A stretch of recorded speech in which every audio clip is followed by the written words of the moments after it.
Hi everyone, this is Tim Poole, editor of Gambling Insider, and welcome to Gambling Insider's Regulated Market Focus, sponsored by ProNet Gaming, the online sports betting supplier that specializes in regulated markets. Hi Ranjana, thanks very much for joining us today. Nice to be here with you, Tim. Thank you so much for having me.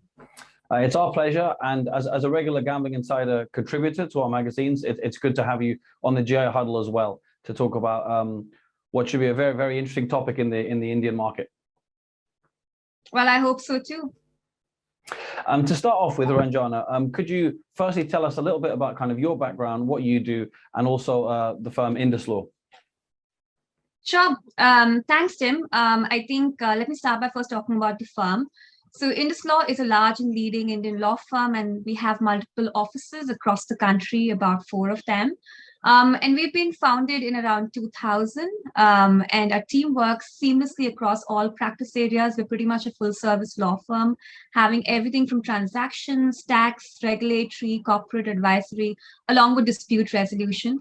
So in that sense, we do offer our clients, a full trusted advisor support in the country. We are, in fact, one of the only law firms in the country to have a very dedicated and globally reputed gaming and sports practice group in the country. And this sits alongside our TMT practice group. I personally have been focusing in this industry for over 14 years now. And I pretty much service a very wide spectrum of clients, right from esports to sports betting, casinos, fantasy, all kinds of interactive gaming, really. iGaming is the specialty of the Indian market, as you'll realize as we go along. And I think one key feature of what we do is a lot of policy advocacy. So I'm sure a lot of your questions for me today might be centered around that as well. So yeah, back to you, Tim. Mm-hmm. Sure. In terms of just wondering, in terms of gaming, would you say, if, as you say, you're one of the few firms to have a dedicated gaming sort of arm, does it form a large part of the overall business of the company, or is it kind of a subsector? What's the kind of, is there a percentage? Maybe we're not going to figures too much. No, that's an interesting question. It gives you an insight to what the market is. I think it's a function of what the gaming industry is in India today, right? Compared to the global market, it was in its infancy. I would say it's now reaching its toddlerhood. And the last 2 years in particular have seen a complete surge, even in terms of the kind of gaming law work that comes in. Over my 14 years, I've seen this to be a very predominant part of our technology practice group. And because I focus on media entertainment and technology, and this is technology and a very interesting combination of content, I would say it forms about 60% of the practice that the TMT practice group does on the content side, so the media entertainment side today, which is fairly a very large number, for any Indian law firm today. But having said that, I think gaming law in general is highly nuanced and specialized. And in fact, it might not form a very robust practice group for other law firms, but it does indeed for us. Sure, makes a lot of sense. And I love the phrase toddlerhood there. I think that's a very kind of apt description. If we're to talk about then the Indian gaming market as a whole, and I guess we start kind of as an overview phase, could you give us a brief overview into the size of the market? Sure.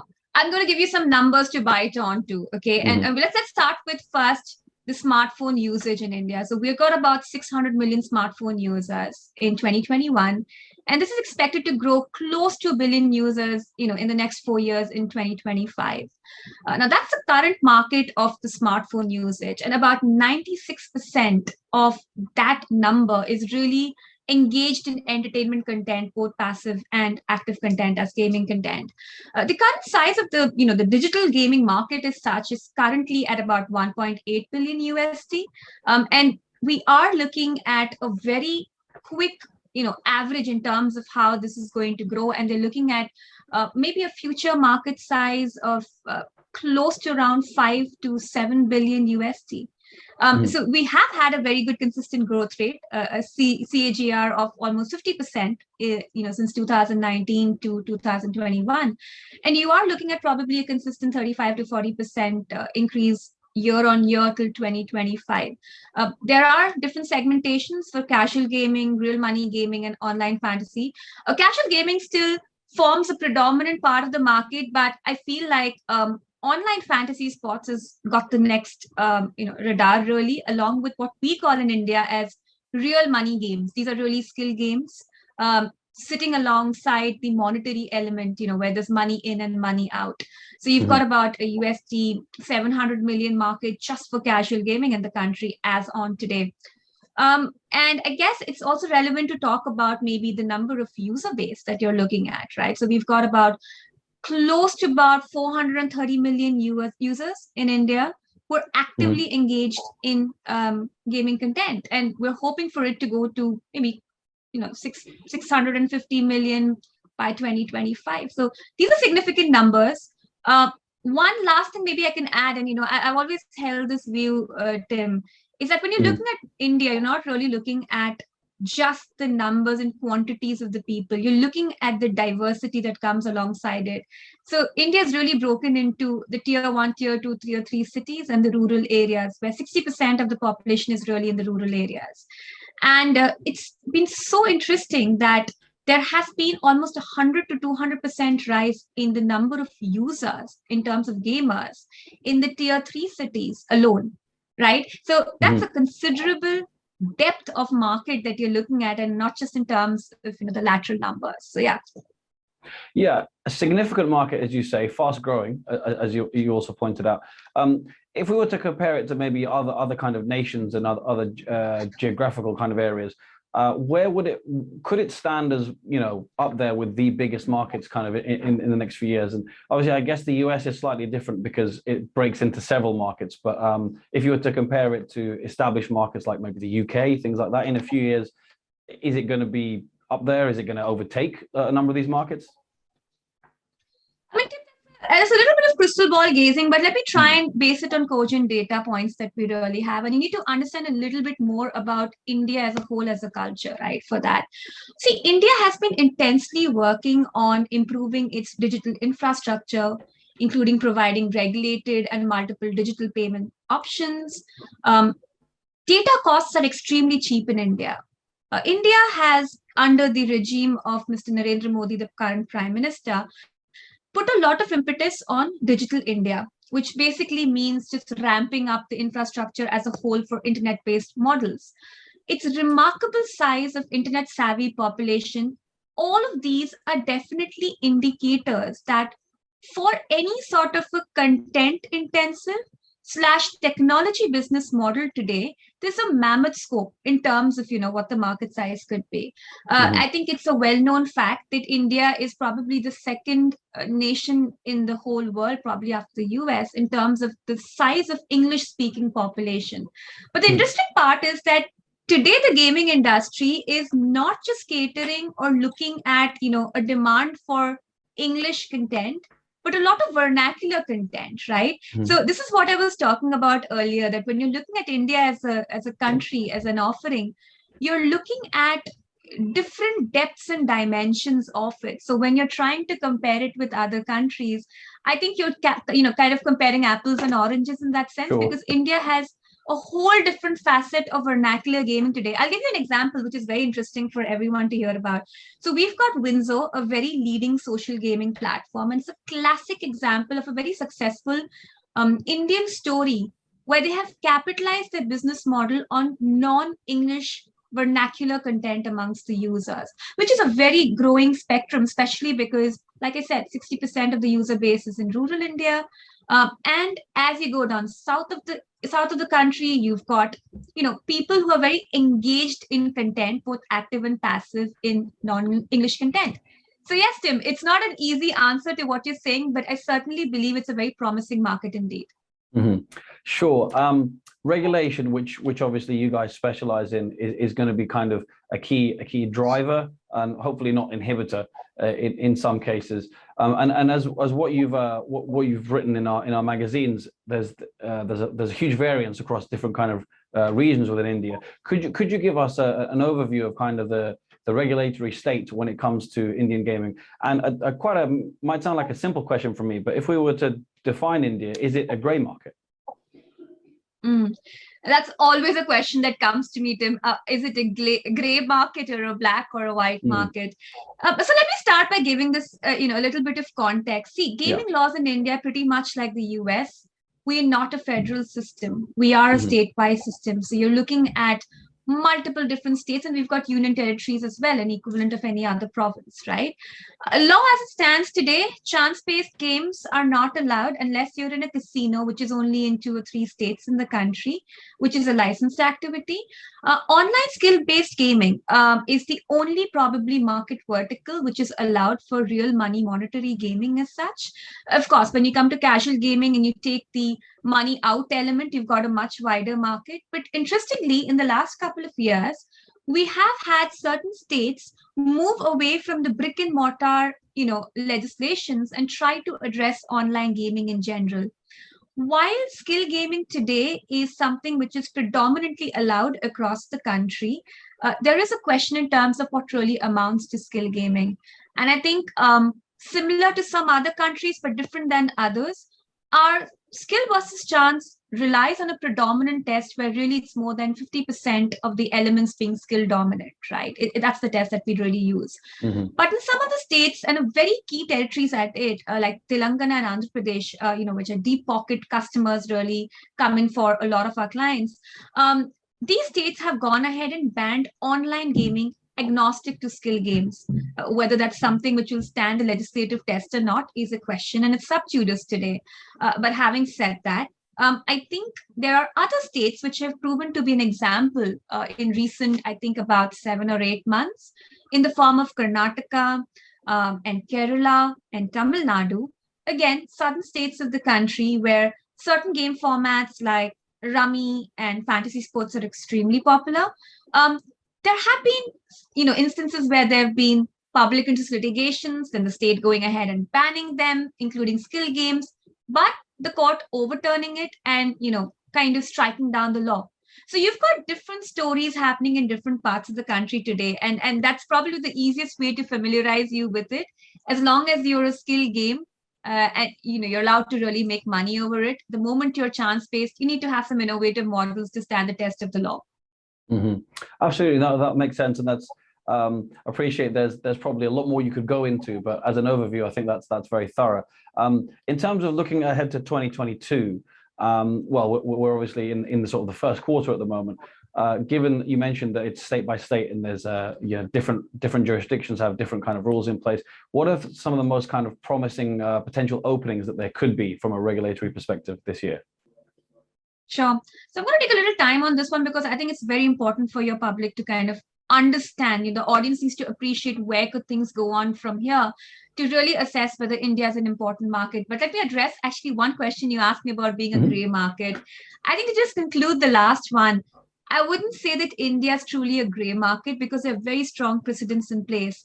But just given the lack of, just having a central regime which either bans it or regulates it, it isn't clear. So one Hmm. really needs to assess your business model, your format, and then decide, whether you can be offered without a licensing framework. And that doesn't necessarily make it a gray market, but at the same time, it does need a little bit of, interpretation and legwork before you enter the market. Now, coming to your 22 question, I'm going to break it down in a few parts because I feel that, Tim, you need to appreciate the policy formulation as a whole and not just the gaming regulations to answer this question. Of course, recent developments in terms of gaming regulations, there are states like Madhya Pradesh, Rajasthan, Gujarat, Maharashtra, all are deciding and contemplating on very different forms of the law for online gaming. Some may ban, some may allow. Nobody really knows, little bit of crystal ball gazing there. Interestingly, like I mentioned, Karnataka, Tamil Nadu, high courts have struck down their law. But whether there's going to be an appeal or not, there's already an appeal before the Supreme Court for Tamil Nadu. So everyone's waiting and watching. Karnataka is going to be interesting because, there's news about they might come out with a new law instead of, approaching the courts in the form of the Supreme Court. There are other public interest litigations being filed as we speak. So again, need to keep a track of those as well. Which state could that turn is a function of where is your busybody working out of. But something that the industry is doing really well is, just the thrust on self-regulation.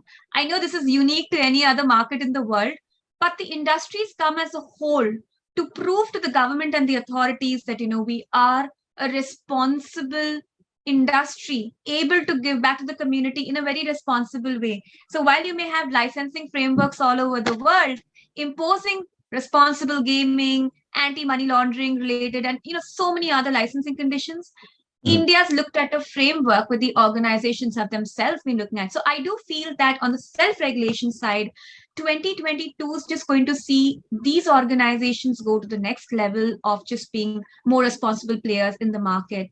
I think esports is going to be a big game changer, even in terms of policy. I think one of the reasons for that is now we've seen Asian Games and soon the Commonwealth Games and potentially the Olympics recognizing certain esports events, right? Yeah. That has really caught the fancy of the government.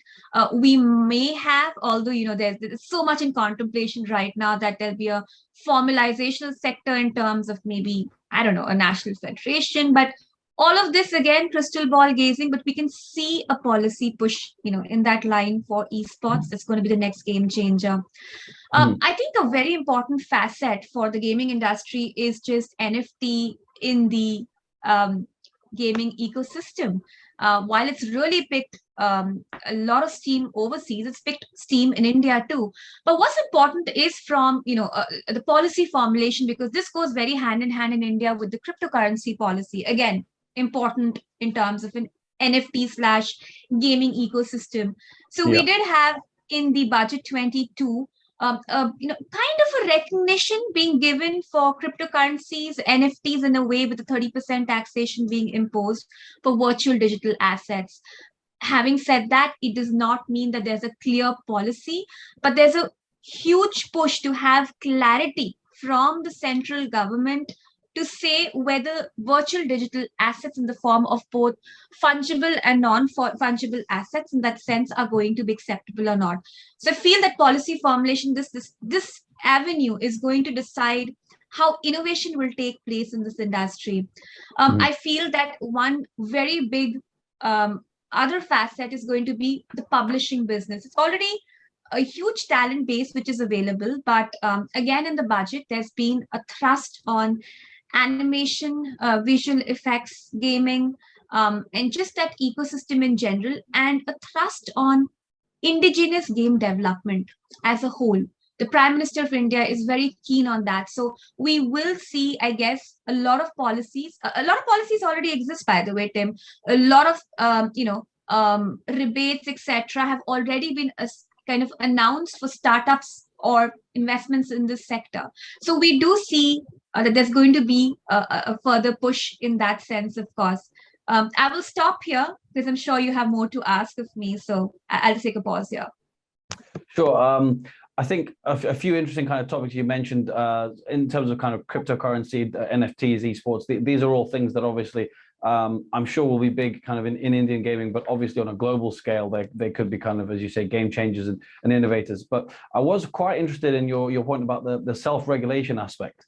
I suppose the most simplest kind of question I could ask is, does it truly work? Because in the UK, for example, and this isn't necessarily saying it doesn't work, but when you talk about the industry self-regulating, a lot of gambling critics will say it doesn't work. They'll be very skeptical of kind of the concept of self-regulation. Tim, your question takes me back a few years when I was actually at one of the IGRA conferences, and I was giving the keynote there on exactly the same topic.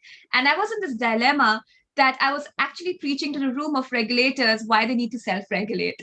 So that's the irony of it. And it was the exact same question that they asked me. And, while I might have had a very theoretical answer at that point of time, I think as time has passed on, I've seen it as an example. Look, Tim, India is a country where probably the gaming industry is not the first, industry which has looked at self-regulation. We've got parallels and very successful ones at it. Like I said right at the beginning of the interview, for India, gaming is really content over the internet. Similar to maybe passive content like OTT businesses like Netflix or Amazon, or you might have, the broadcasting business in general. While the medium's not internet, it's really content over another satellite platform. The best example in the Indian market was really for the broadcasting industry, where the self-regulatory framework worked as a wonderful way for content regulation in the country, and a very successful one at it, where the legislation was really a light touch approach, with the industry body really using peer pressure in terms of compliance with the self-regulatory framework. Now, emulating that, and I remember the times when the industry associations used to sit with us in the conference room and we used to deliberate on how to go about this. I think just ensuring that the self-regulatory framework had teeth to it in terms of being accountable, and two, ensuring independence. Well, it's an ongoing struggle.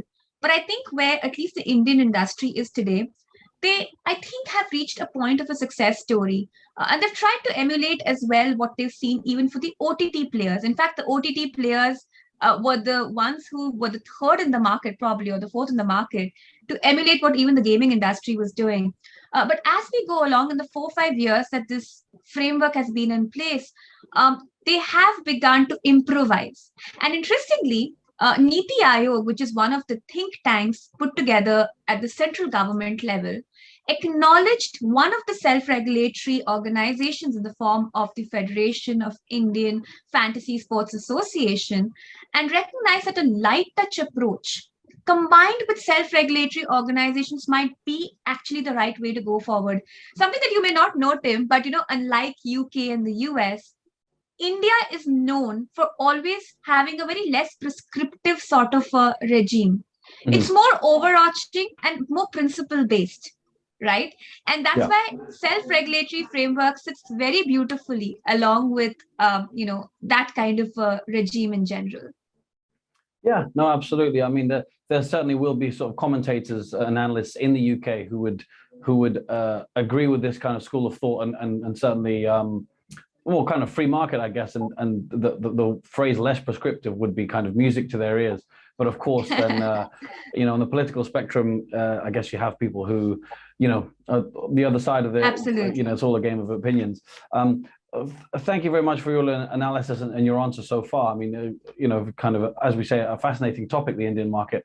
I think a nice conclusion would be if we were to kind of if I were to ask you, looking into the future and kind of in terms of potential, not necessarily 2022, but down the line, what can we expect from Indian gaming in terms of regulation and policy? Because I know we already addressed kind of market size and things like that, but in terms of the regulatory framework and just general things to look out for, what can we look forward to and expect in the coming years, really? Sure. So, Tim, I truly believe that, while there's a calm before a storm, there's also a calm which follows after it. And I think we're right now in the middle of a storm with all these public interest litigations and these governments banning at different state levels, etc. But I think as we go along, the Indian government is realizing a use case for gaming and gamification in so many different ways. And I think a very beautiful example of it is that gamification is now finding its feet in even the education policy of the country. Like there's the Skill India policy, there's the National Digital Health Mission. All have realized the worth of gamification. Look, history speaks for itself that in any economy, when you make something inaccessible, you will inevitably increase the allure towards it. And I believe that different states like Telangana, for example, which has banned skill gaming, they're beginning to realize that they're just pushing, they're being ostriches, not looking at the demand in the market, and they're just pushing something, under the black market regime. India does believe that gaming is a sunrise industry. While today they're looking at a more indigenous kind of gaming market, I believe that they do respect and understand the strategic importance of having foreign investments and foreign tie-ups just to increase the sophistication of the market. There is a very fervent push at the industry level, a lot more than I had seen 2 years back, in trying to educate the policy lawmakers and mobilize opinion formulation.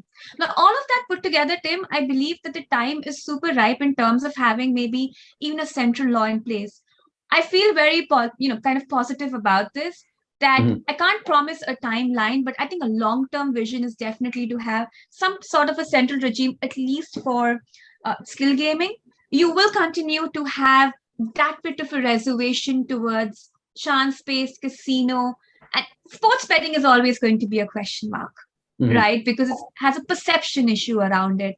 But I think just for the other part of the industry and for casual gaming in particular, and for publishing businesses, you're looking at India being potentially a very important market with lots of policies coming in every respect, from taxation to regulation to everything. So I would say look out for things as we speak, and it's a very important market to kind of keep in your business plans. Well, plenty to look forward to. And Ranjana, thanks very much for your time. And we look forward to kind of your future contributions to the magazine as well. Absolutely. It's a pleasure to always keep writing in for Gambling Insider and for speaking with you today, Dev. Thank you very much.